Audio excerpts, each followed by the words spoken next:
un conseil de J'ai presse. j'ai On n'émet pas d'avis avant qu'on nous pose la question dans le cadre d'une plainte. Guy Farnell faisait lui-même une plainte contre lui.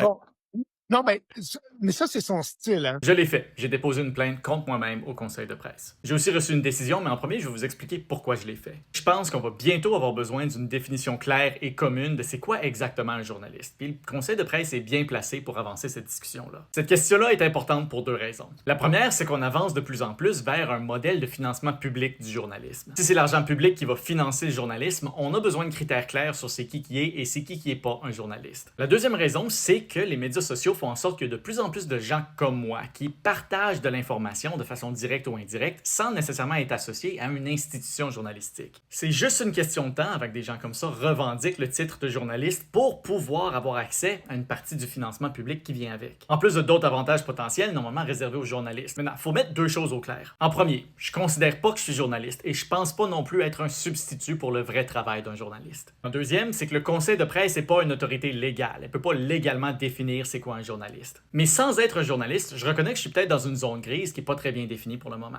Et même si c'est pas une autorité légale, les décisions de la conseil de presse ont quand même une influence importante dans la société en général. Alors, en portant plainte contre moi-même, j'espérais que le conseil de presse tranche à savoir si je suis journaliste ou pas. J'ai reçu la réponse du conseil de presse il y a quelques jours. Il juge que ma plainte est non recevable parce que j'ai déposé ma plainte contre moi-même. Je suis d'accord avec cette décision-là. Le conseil de presse va avoir un débat d'idées pour avoir la meilleure réponse possible. Puis c'est difficile d'avoir un débat d'idées avec soi-même. Mais ça vous ouvre potentiellement la porte à vous. Si vous pensez sincèrement que je suis peut-être un journaliste selon la définition du conseil de presse, et je pense que je le suis peut-être selon leur définition, et que vous pensez que j'ai enfreint le code de déontologie du conseil de presse, chose que je crois certainement avoir fait au moins une fois, vous pouvez porter plainte contre moi. Inquiétez-vous pas, je vais bien le prendre, je vais même être content. C'est pour la bonne cause de faire avancer la discussion sur l'avenir du journalisme au Québec.